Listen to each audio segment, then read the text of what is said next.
final chapter is written by the editor of the book, and that's Michael Christensen. Now, Michael's been here at Bacone College. He was the director of the Doctor of Ministry program while I was at Drew, and I was doing institutional advancement and admissions for the theological school. So I was recruiting the students for Michael's program. Michael and I had the responsibility of making these Drew at National conferences happen. I've already told you my job was to go convince the pastor to host it and pay for it, and Michael's job was to find the people to be the presenters in it. Michael is a really extraordinarily gifted person with a Nazarene pastor background and then migrating to the United Methodist Church because of his interest in Wesleyan theology, and he came to Drew specifically to study with Tom Oden, who lives here in Oklahoma. He's now the director of the Shalom Ministries, or Communities of Shalom, for the United Methodist Church, which is rooted there at Drew. But he has had an interesting journey from the streets of San Francisco in ministry with homeless and AIDS victims at a time where AIDS was seen to be a sinful disease and very unpopular within the Nazarene Church. He's also done a lot of international ministry, including work with the children of Chernobyl, and he and I worked together to develop a $4.5 million grant to do compassionate ministry in response to 9/11 by teaching traumatology and compassion caregiving, or caregiving to the caregivers in the New Jersey area. So Michael and I have had a lot of interesting connections with one another, and there was a series called The Next Church published by Abington that he was actually the editor of. He's presenting a chapter that talks about 3 streams and 1 river. It's a great liquid metaphor of how ministry happens.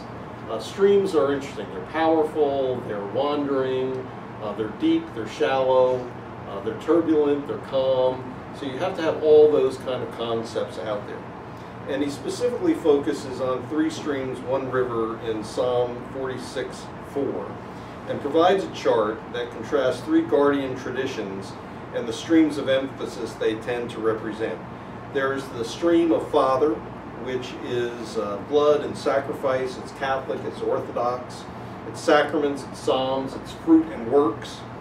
And then there's Son, which is water, cleansing, Protestant, evangelical, word, hymns, belief. It's congregation and community. And then there's Holy Spirit. And that's renewal, it's Pentecostal, it's charismatic, it's experience, it's spiritual songs and gifts, it's cell-based ministry, and it's mission-based ministry. And he makes the point of which is best, Catholic, Father, Protestant, Son, or charismatic Spirit. And it depends upon where one begins. I love the way he says that. So much of where we're comfortable in ministry is where did we begin? And he talks about learning to swim in the evangelical stream and how he was born again at 7 and sanctified at 15 and challenged to witness for Christ. He talks about his experience of high school and college years. He talks about being in an exclusively evangelical Protestant stream, but then talks about learning to appreciate the Catholic tradition as part of his study. That ancient, deeper, satisfying stream of orthodoxy and Roman Catholicism. He thinks they hold too tightly to church tradition for its own sake, but recognize that they are the keepers of tradition that both of the other streams are built on. Amazing, interplay with that. A threefold emphasis on orthodoxy: right worship and right action and right heart, and how he talks about taking the 3 streams and trying to put them into 1 river, a vision of Christianity, of a new vision of Christianity. One that accepts the tradition, one that accepts the cleansing, the gift of grace, and one that expresses the present Christ within us, the Holy Spirit. Now, you have to take that whole, streams are small, right? And they all come together and eventually dump into a river. So you have to kind of really be willing to look at that whole metaphor as clearly as possible. He describes it as a new ordering of ministry of the faithful required for a new millennium. So he lists streams as community, mission, and worship. Gives them images. For community, it's spirit, and it's in the charismatic tradition. For mission, it's water in the Protestant or Reformation or Reformation tradition. In worship, it's blood, and in Catholic, it's priestly, it's liturgy, it's structure to worship. And by putting all of them together, you're not getting that mash or mush of a blended experience. You're accepting all three streams feeding one river, and it becomes one that is an expression that's both pastoral, prophetic, and priestly. So it wasn't until I read this chapter that I really understood what Michael said one week while we were at Drew. It was the last year that I was at Drew. It was right after I had come here for an interview. The interview took place in move-in week. Can you picture me leaving move-in week as the director of admissions to come out here for an interview and go back and nobody knew where I had been? I mean, I was going everywhere all the time anyway, so it wasn't unusual for me to be somewhere. My dean knew where I was. Len knew where I was because he had nominated me to come here. And Michael knew where I was. And I got back in time for the service just before the start of school. It was an evening service, and we're in the Drew Chapel that my father had gone to. It's all wood, and I preached first of all, we put together a praise band of the students, and I was leading them in a set of songs that we had discovered in New Zealand and in Australia when I was there with Len that previous summer. So we're singing some pretty cutting-edge 7-Eleven songs, and I'm playing my electric guitar, and I'm in jeans and a sweatshirt, and then I decided to preach, and I used James Bond's trailer to the movie when Llewellyn, Q, was dying, and it was the last movie Q was in, and the trailer had every explosive device that Q had ever made, one after the other. And then ended with Q sinking into the floor with Pierce Brosnan as James Bond sitting there, and said to Q, "I hope you're not going anywhere." And Q responds, of course, we know that he's dead after this movie. "James, I've tried to teach you two things. Never let them see you bleed, and always have a way out." And we got to that point in the sermon that I played the clip. The clip stops, and I turn and look at the communion table and say, "I am so glad that I worship a Savior who is not afraid to let them see him bleed and wasn't looking for a way out. The table is set. The Lord waits to meet you here." Sat down. The best part of that sermon was my preaching professor getting up and walking out. Because I went there. You have to remember, I went there. And, this was clearly in the Len Sweet tradition, and it was what people expected out of me. The next day is the matriculation service, where we don't sign there these pledges that you sign here about a covenant with one another. It's this big, huge book that every single incoming class has signed. My father's name's in it, my name's in it, your name's in it. So here my job is to make sure everybody gets in line. I read the names, they signed the book, and they had me preach that year because the dean knew it would be my last year.